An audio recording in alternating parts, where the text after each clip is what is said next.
Are you not entertained?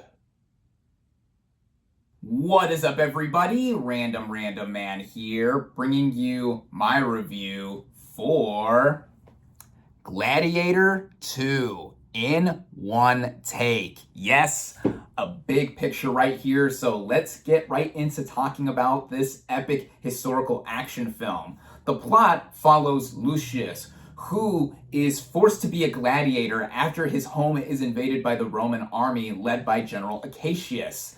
Lucius seeks revenge on Acacius and is forced to be a gladiator by Macrinus, who is a former slave who plans to overthrow the Roman Empire. Going into this film, I had moderate to high-ish expectations. For context, and to give my thoughts on the first Gladiator film from 2000 by Ridley Scott, I loved it as a kid.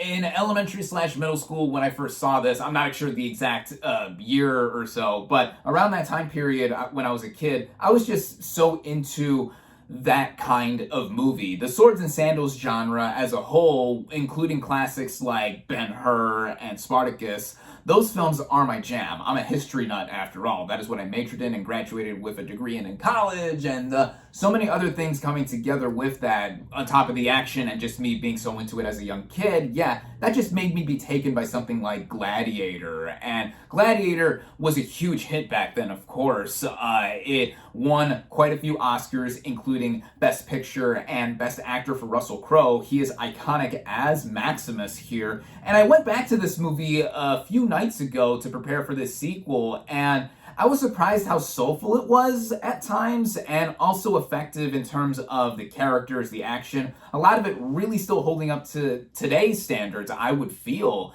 And I would go as far as to say that this is one of my favorite films by Ridley Scott. In my top 5 probably, along with Alien and Blade Runner, specifically Blade Runner being my favorite film by Ridley Scott, just one of my all-time favorite movies. So yeah, going into Gladiator 2, as I said, my expectations were there because of nostalgia, but also I was curious to see how this would be properly a follow-up, be a proper follow-up to 2000's Gladiator, almost a quarter of a century after the first. And in early stages of development, it was revealed that it would focus on Lucius, who is the son of Maximus. And by the way, I'm going to say right off the bat, I don't consider this a spoiler, because when this movie was gestating in development, it was revealed that it would focus on Maximus's son, even though the film doesn't entirely reveal that until way into the movie. But that is the case here, and we saw him as a kid in the first movie, and now he's an adult here. Gladiator 2 takes place 16 years after the first. So yeah,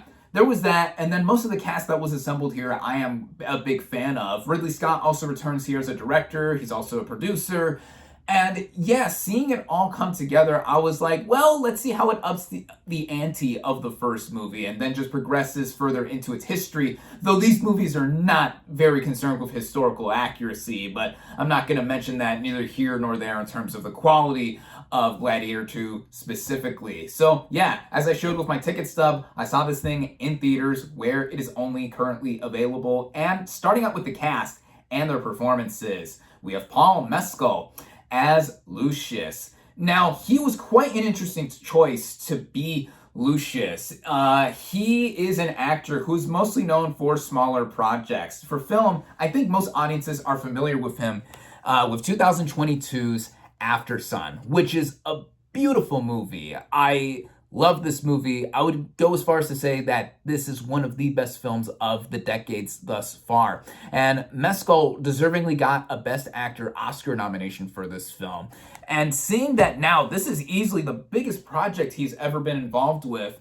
He plays this character with a bit of stoicism, but he doesn't exactly have the same approach as to how Russell Crowe played Maximus. And it's hard not to compare him to Crowe, because Crowe had a poise about him. He just commanded the screen whenever he was present in that movie, and just like never stood down for anybody. Here, Mescal plays Lucius as someone who, yeah, he's determined to get revenge, and it's because he lost his wife early on in the movie. He's taken into slavery and he's forced to fight despite defending his home and just losing everything, basically. But I think that he still gave a good performance, all things considered, even with this not being the same way that we would have seen another protagonist that is like Maximus or not here in the sequel. I think Mescal is quite a gifted performer, and yeah, his performance here, I think, is also indicative of how everyone around him has quite a bit to do as well, because I think he does a very good job. But the supporting cast, I think, also hold their own in many cases. We have Pedro Pascal as General Acacius, who early on we see he is a very well-respected figure, and he is doing what is best for his land of the Roman Empire. And he also has more motivation to him than what is initially seen in the film, which I was glad to see because I thought he would just be one of these villain-type characters, but there is more to him in terms of what his motivations are, and him not exactly lining up with those that are leading the Roman Empire. So there's that. I love Pedro Pascal, and just seeing him get more and more big projects as the years go by. I've been a fan of him since Narcos on Netflix. Yeah,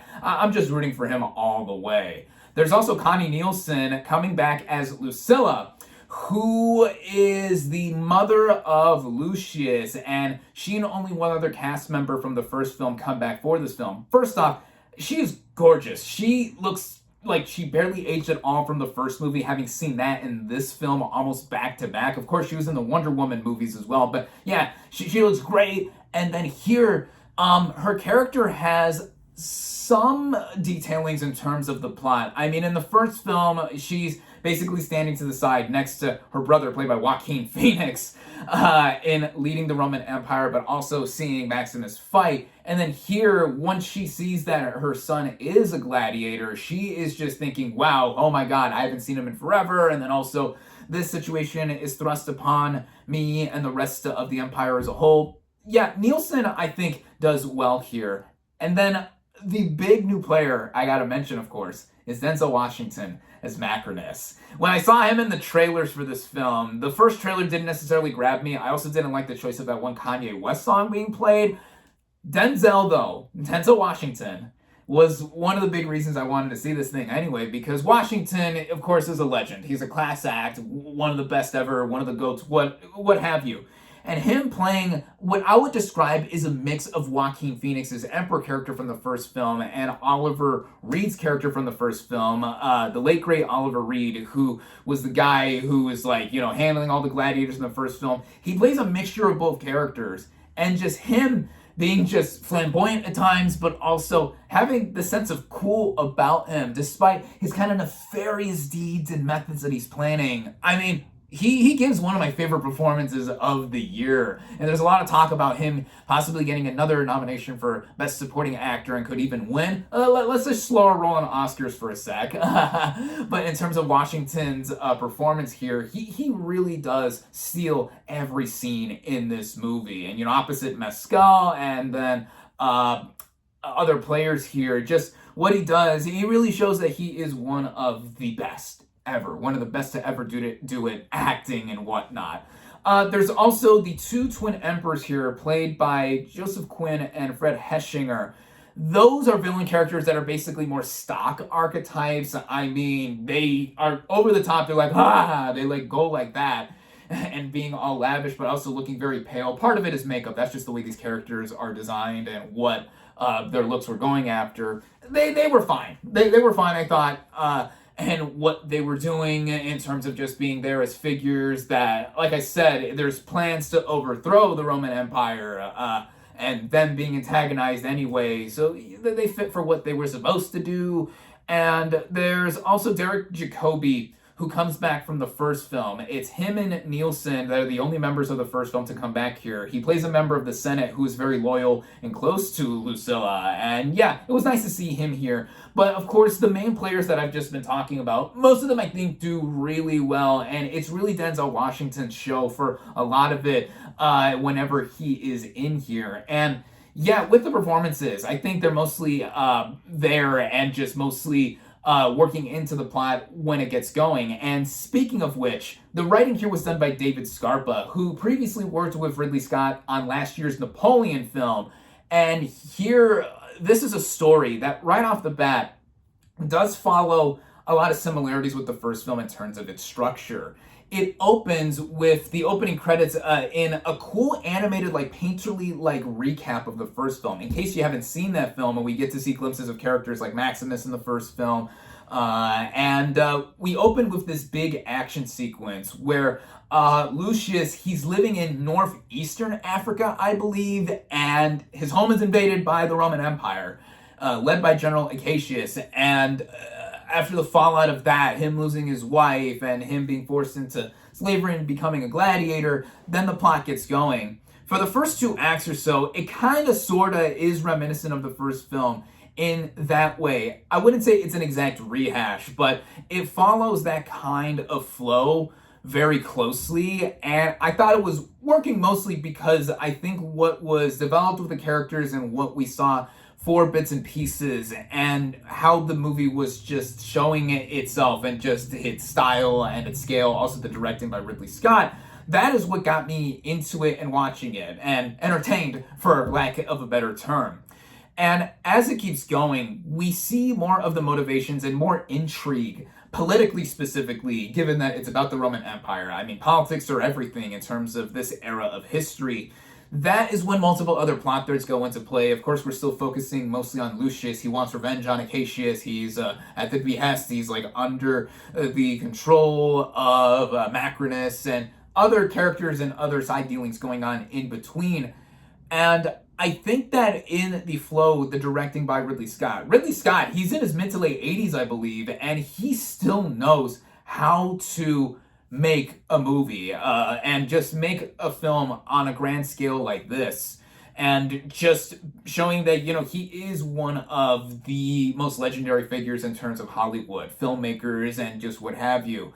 And, you know, he showed a lot of that with last year's Napoleon and what he did. I mean, say what you will about that movie. I personally enjoyed it for what it was, but now here, I think he stepped it up even more, going back to what he did originally with the first Gladiator film. And specifically showing off the Roman Empire, we get a lot more of like the street level view of this place and this time in history, because yeah, there's a lot of people suffering, and just like you see the rich be rich or the powerful be powerful, and also focusing on Lucius and going around with how we see his view with all of it, because he did come from royalty, him being the son of Lucilla and Maximus, and then running away, and then later being thrust back into all of this, but on the opposite side of the coin, him not being a spectator, but now him being involved with the fighting and such. And this film, going into the action and also further the direction by Ridley Scott, I mean, he still knows how to helm a scene, or an action scene specifically, whenever we're in the Colosseum and seeing all these gladiators fight. This is a more brutal film than the first film, I should say, excuse me.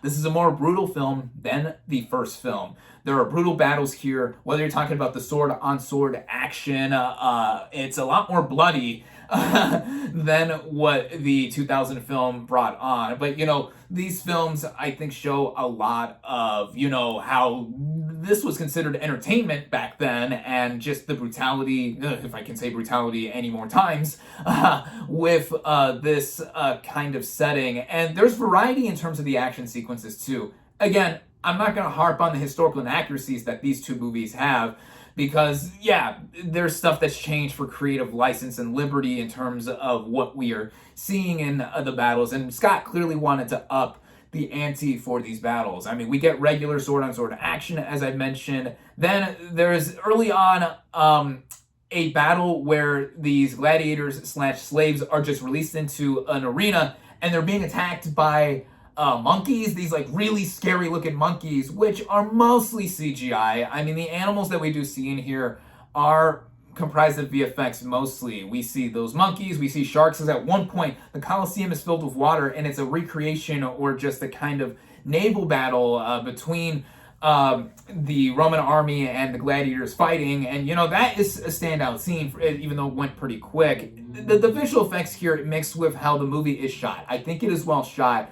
And the sets and the stages that we see that are there and tactile, I think, show off how majestic the production was altogether. But then we get into some of the more artificial elements with those VFX, as I mentioned, and just how the movie is playing around, I think, a little too much with those detailings. The first movie won the Oscar for Best Visual Effects, and seeing those effects for back then, for 2000, I thought they worked there, and I thought we're still okay looking by today, going back to that movie a few nights ago. Here, I don't think they were as well implemented. It also goes into the movements and like how people are getting stabbed or killed when in battle, because I'm like, yeah, I can tell that person is flying and is not really getting tossed or getting hung by wires that were removed later in editing. No. But the action that is there, again, for lack of a better term, I was entertained.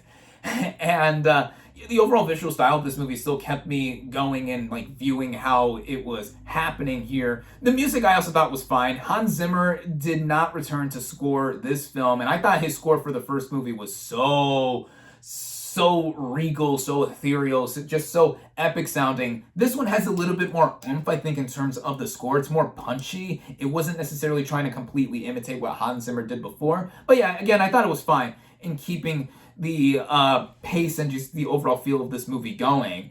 The movie runs at about 2.5 hours. This is a lengthier film. The first film, I believe, was about 2.5 hours as well. And it was mostly well-paced, I feel.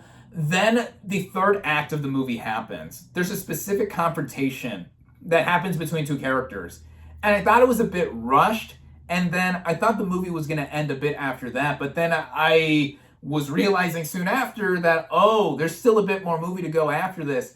And that is when I was starting to feel the running time, because it was mostly going through the same motions of the first film, similar structure and everything like that. But I was still into what I was feeling. So I guess like more or less the final half hour or so less than that was when I was feeling the runtime into its third act, because it was going for something that was, to give credit, different than what the first film was doing. It wasn't completely copying the first film by its end.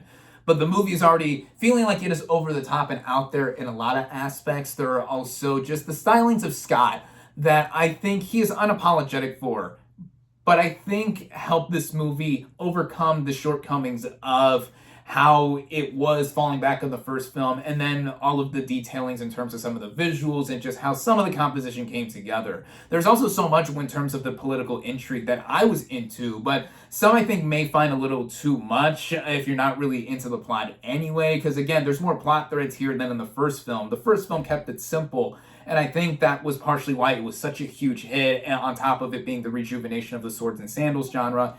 Here, yeah, there's a lot of stuff thrown in, everything but the kitchen sink or whatever. Not to that extent, but I think it still made for something that moved along altogether. And yeah, again, if I could say this term a lot too, I said brutal/brutality a lot. I'm saying this a lot too. Was I not entertained? I was entertained by this film. I ended up leaving this movie after it was over thinking, yeah, I enjoyed my time watching this movie. Now, immediately, it is not something that holds a candle to the first Gladiator film. I do think that is a modern classic, and again, there's a lot of nostalgia in me that personally loves the film as well too. But in terms of talking as a sequel, that is more than functional, and going for this epic scale that we don't see too much in movies today, even with some modern stylings and detailings there, I think this movie is something for Scott that I think is one of the more standout films that he's done recently. It's one of his better movies that he's done in recent memory, for sure. I mean,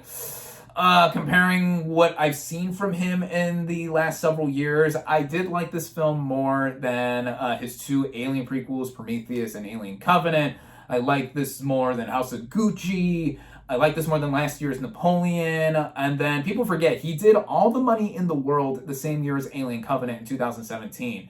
Maybe I like that film more than Gladiator 2. Some people are saying this is his best movie since 2015's The Martian, which I love as well. That's probably in my top 5 for Ridley Scott's filmography. But in terms of the other titles that I just mentioned, yeah, I think this is one of his better movies there in comparison. And yeah, those that are fans of the first film should go see this movie anyway if you haven't already. This weekend of Glicked, if you want to call it that, between this and Wicked, which my review for that is coming soon, don't you worry, if you want my thoughts on that film.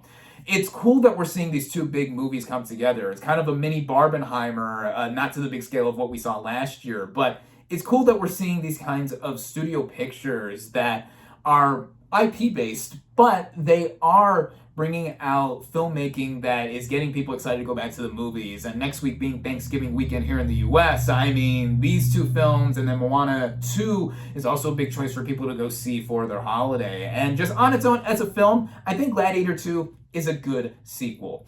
I think that it is saved by many aspects here, like the brutal battles, the intrigue, and Denzel Washington ultimately for the acting. And yeah, I think that you will be entertained. Again, I'll stop right there in terms of saying that altogether. And, you know, I've been talking for over 20 minutes now, so I should get to wrapping up my thoughts on Gladiator 2. And yeah, as I mentioned, I think it's a good sequel. It is something that I do recommend for fans of the first film and just for fans of this kind of genre altogether to go and see.